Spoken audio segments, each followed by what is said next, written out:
What's up, Taiwan? Good evening. I'm Erika Liu with 10 minutes of news from here in Taiwan and around the world.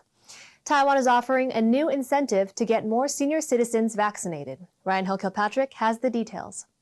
2 rapid COVID-19 tests now come free with a jab for people in Taiwan aged 65 and above who get vaccinated before June 30th. It's the country's latest effort to boost vaccination rates among the elderly, who remain the most vulnerable yet least protected demographic. Rapid tests remain in high demand across Taiwan and will only become more important when authorities begin counting a positive rapid test result as a confirmed case starting Thursday. The test giveaway is aimed at convincing more reluctant elders to get jabbed.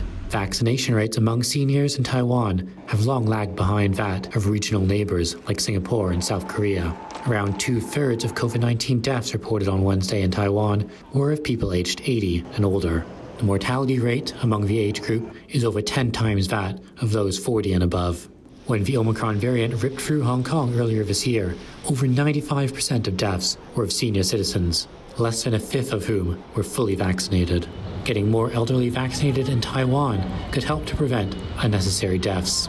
Ryan Kilpatrick for TaiwanPlus. Tired of COVID travel restrictions? Taiwanese are so ready to travel again. Low-cost airline Tiger Air's website crashed as people flocked to buy discounted tickets. The one-day sale offered several destinations in Asia for as little as $30. Taiwan has loosened entry restrictions in recent weeks, with the tourism industry expecting regular post-pandemic travel to be possible later this year. In 2020, when Taiwan's borders were almost completely closed, Tiger Air operated a flight to nowhere for travel-starved Taiwanese. That flight took off from Taipei and flew to the South Korean island of Jeju without landing, before returning to Taiwan. Taiwan's largest opposition party, the Kuomintang, or KMT, has announced that legislator Jiang Wan-an will run for Taipei mayor in this year's local elections. Jiang is tasked with winning control of Taiwan's capital, which was once an electoral stronghold for the KMT. He is the great-grandson of Chiang Kai-shek, who ruled Taiwan under martial law after the KMT fled communist China in 1949. Dafydd Fell, director of the Center of Taiwan Studies at SOAS, the University of London, says Jiang's family name will play a part in the coming election. I think having the Jiang name is quite important for name recognition. I think the DPP will try to link him to Chiang Kai-shek in the campaign and link him to Taiwan's record of political persecution under martial law. I would expect Jiang to try and largely steer clear of this topic in his mainstream political campaigning. And I think one of the reasons for this is that he really needs to reach out to those floating voters. Taiwan's Transitional Justice Commission has overturned convictions of pro-democracy activists from the country's martial law era. Those exonerated include Shi Mingde and Lin Yixiong, 2 former chairs of the current ruling Democratic Progressive Party, or DPP. The pair were among those arrested over democracy demonstrations in the southern city of Kaohsiung in 1979, the so-called Kaohsiung Incident. The Transitional Justice Committee was formed in 2018. It has now cleared nearly 6,000 people convicted of wrongdoing during the martial law period from 1949 to 1987.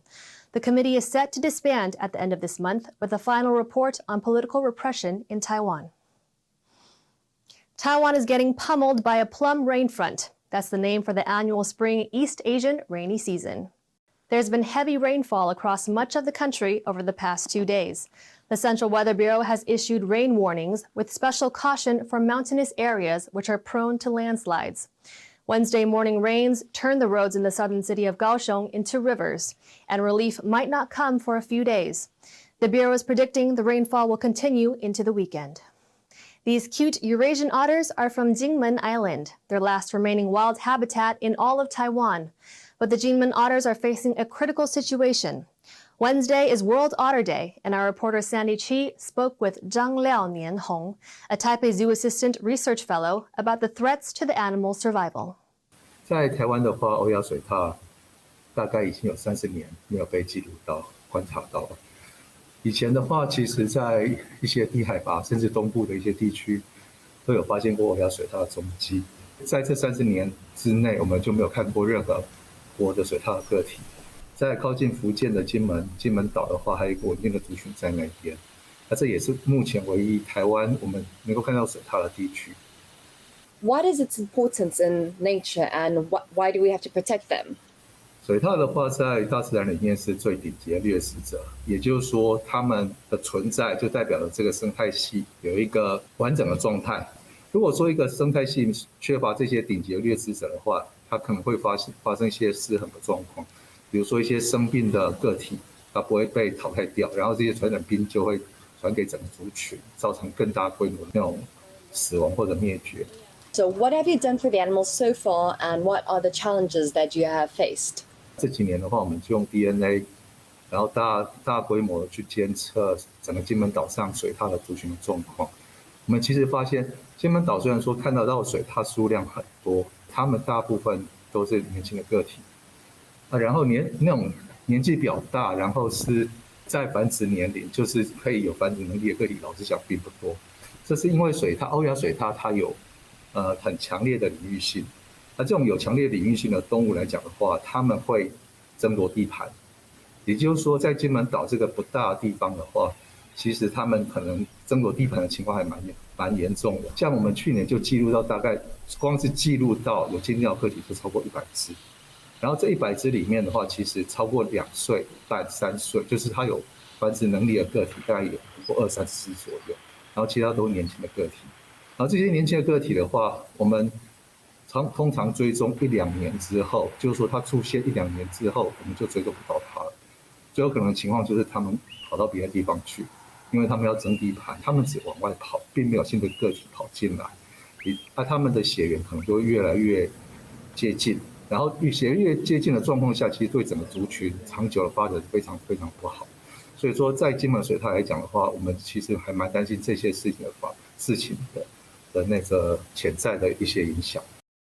Taiwan is banning the trade in 7 species of giant clam to save them from extinction. Conservation groups listed giant clams as vulnerable species more than 20 years ago, but only parts of Taiwan have preserved them. Stash Butler reports this is part of Taiwan's ongoing marine conservation efforts. This giant clam is known as the Rose of the Sea. Its population is shrinking worldwide because of overfishing, but here in Fushan on Taiwan's east coast, locals have made a protected area to rescue it from extinction. 每一个地方也希望可以做这一个动作啦，只是说我们这里可能就是提早发现吧。Volunteers have been introducing new clams to the area, and almost 90% have survived. The largest has grown to 30 centimeters. 富山里面的砗磲贝的种类其实大概有3种，一种是诺亚砗磲，一种是圆砗磲。那最近还有发现一些小型的鳞砗磲。那这个部分我们在富山的范围里面，其实都有陆续发现一些令我们意想不到的物种。Giant clams are farmed for food, and in many parts of Asia they're seen as a delicacy. But in Taiwan, that will soon change after authorities said they'll make giant clams a protected species. That will make it illegal to trade clams for any use. Taiwan as a whole has been slow to protect giant clams from overfishing, but local efforts like these in Taidong are making sure the species is protected for the future. Chris Ma and Stash Butler for TaiwanPlus. Thank you for watching What's Up Taiwan. Remember to download the TaiwanPlus app for more stories from Taiwan and around the world. Finally today, we leave you with images of a dramatic underwater rescue in Spain. Divers freed a 12-meter-long humpback whale entangled in an illegal drift net. I'm Erika Liu. Take care and see you next time.